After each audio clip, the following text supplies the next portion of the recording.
Hello, my wonderful viewers, and welcome to another episode of Betty Adams Overanalyzes. Today we are taking a look at Chapter 31 of Kaiju number 8. I will try to keep my fangirl squealing to a minimum, but I have not had this much fun with a manga since I can't remember when. I kid you not. There were 3 separate moments when reading this for the first time where I had to get up and leave my computer so I could run around outside squealing. It's a dang good thing that I have desensitized both my cats and my neighbors to that kind of behavior. It's one thing to have them know that I am a strange little fangirl and shrug and accept it. It's a very different thing when they come up and gently ask me if I need to speak with the counselor like folks used to do when I was in uni. This story, this was just so good, so wholesome, just so perfectly shown in manga, if you know what I mean. There is something that amazes me anew with every chapter. It's that there's not one single trope, beat, or plot point in this story that you would call new. The only thing that is even a little odd is the age of the main character, and even that isn't completely unprecedented. Yet every other chapter, we get a surprise. Nothing is predictable, and this chapter is a corkscrew of unexpected events. With the end of the last chapter, no one was exactly sure what was going to happen next, but we were all kind of leaning towards the fight being over and the story shifting to post-fight cleanup. As I typed this, I thought of the scene of conflict at the end, and I nearly screamed again after a full day of reading and pondering. This is so good. But as I was saying, for the most part, we were primed to accept a cool-down chapter. Cleanup, minor yoju battles, the detailed examination of the aftermath of the battle that this manga specializes in. However, we freely admitted that there might be at least a minute turn of fate, with most of us suspecting either Kaiju number 10 having a second core, or having the ability to eject a sort of biological recording device to crawl home to its masters. The creators use neither device. And again, I stress, none of the devices that the creator does use are unlikely, unusual, or rare in shonen manga. In fact, given the way the story has been going, this was the single most logical way for the aftermath to play out, and it plays out in classic manga tropes. And it is wonderful and unexpected and everything I want in a manga. This is supposed to be analysis, not a raving fangirling, but wow. Okay, so now it's spoiler time. So shoo, I am now going to give you a chance to wipe your hands and click away while I talk about my book. So if you want something to hold you over until the next chapter releases, follow the links below my video to check out Humans Are Weird, I Have the Data, a book of human absurdity. Monty Python meets the best of old Trek in this collection of short stories celebrating the absurdity of human nature. The book is available on Amazon, Google Play, Barnes & Noble, and Kobo. Did you know that Walmart has an ebook section? I sure didn't, but they do. It's called Kobo by Rakuten, and my book is there. Anyway, back to chapter 31 of Kaiju number 8. So, the chapter starts, as we all mostly figured it would, with the cool down beat. We watch the cored corpse of Kaiju number 10 start to collapse. Now, there are supposedly still yoju wandering around, so Vice Captain Hoshina immediately starts being the perfect second in command again, and orders Shinamaya off to rest while they clean up. Then Captain Mina gives him the old "what you mean we paleface" treatment and sends them both to cool down and rest. Meanwhile, the rest of the Defense Force officers are quietly admiring their core of the 3 super powerful combatants. Of course, then the other shoe drops. Now, with those first few pages, we were pretty sure we were getting the classic cooldown arc. Kafka was going to get his chance to shine as he used his literally encyclopedic knowledge of kaiju to help the teams finish off and disassemble the kaiju and the kaiju corpses that now littered the base in the safest possible way. Kafka, the kaiju disposal expert, was about to become the most valuable member of the team, who everybody was going to look to for practical advice. It would have been a fine teen dad moment to counter the flashy heroics of the 3 young officers in the last chapter. We were all expecting that and looking forward to it eagerly. That is what the first few pages felt like, and it built something up in our brains. You see, we just knew that we were going to watch Kafka grinding his way to a place of higher respect by being hardworking and useful. That must be why the actual events of the chapter were so breathtaking and shocking, even though in retrospect they were perfectly logical. Here is a creator skill for you, building expectations in a completely wrong direction without lying or even hiding the foreshadowing clues.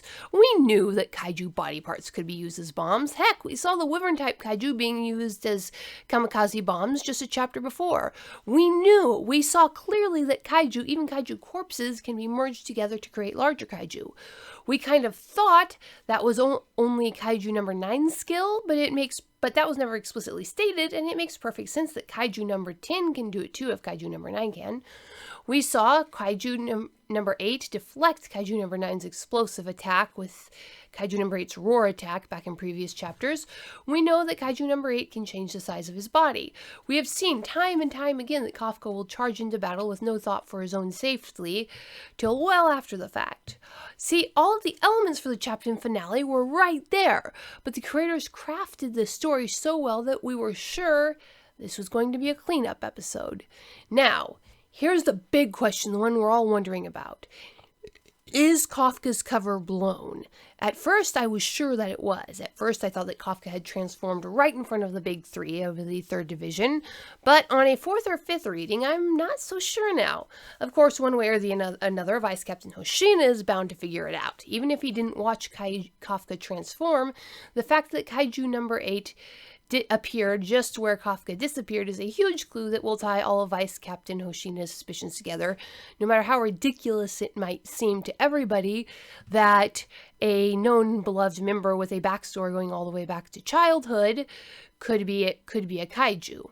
However, no one actually saw Kafka transform.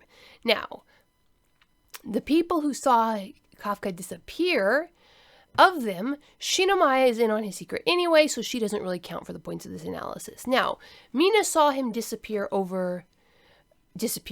but Mina also knows exactly how impulsive Kafka is very well. And before this, she's been shown to have no suspicions of him being a kaiju at all. Given that she would think it natural for Kafka to do something as boneheaded as charging into battle against a living bomb he can't help to do anything against, she would really have no reason to connect his disappearance with Kaiju number 8's appearance. There have been kaiju popping up all over the time, all day.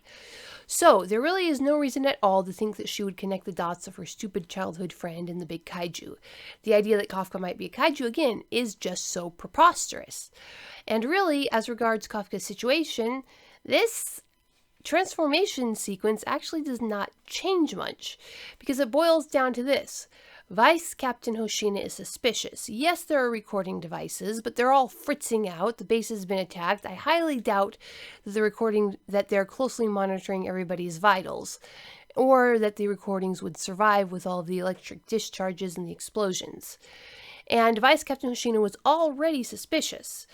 Now, of course, the timing of Kafka's disappearance and Kaiju number 8's appearance is going to be far too big a coincidence to ignore, but Vice Captain Hoshina still has no proof. No one actually saw Kafka transform. Added to that, Kaiju number 8 is setting himself up to save the entire Defense Force base from sure death and destruction. The Kaiju number 8 won't be able to solve the entire problem, but he can mitigate the vast majority of the damage and save a lot of lives. It will be clear to the Vice Captain that Kaiju number 8 is unequivocally on their side. So, what will the good Vice Captain do? That's the main question. Is he going to rat out Kafka? Is he going to confront Kafka? What's he going to do? Now, also, will Mina figure out what happened, or will she just be justifiably furious at Kafka's boneheadedness for charging into battle like that and getting in between two deadly kaiju? Now, does Mina being that oblivious sound too far-fetched? Remember that even Hoshina, who suspects a link between Kafka and Kaiju number 8, when he saw Kafka charge past them, firmly believed that Kafka was just rushing in on a foolish self-sacrificial impulse, and Hoshina only noted that Kafka was traveling much too fast to be drawing a mere 1% of the suit's combat power. So it did not even occur to Hoshina that Kafka might be about to transform into a kaiju, and he's the one who's had the most clues.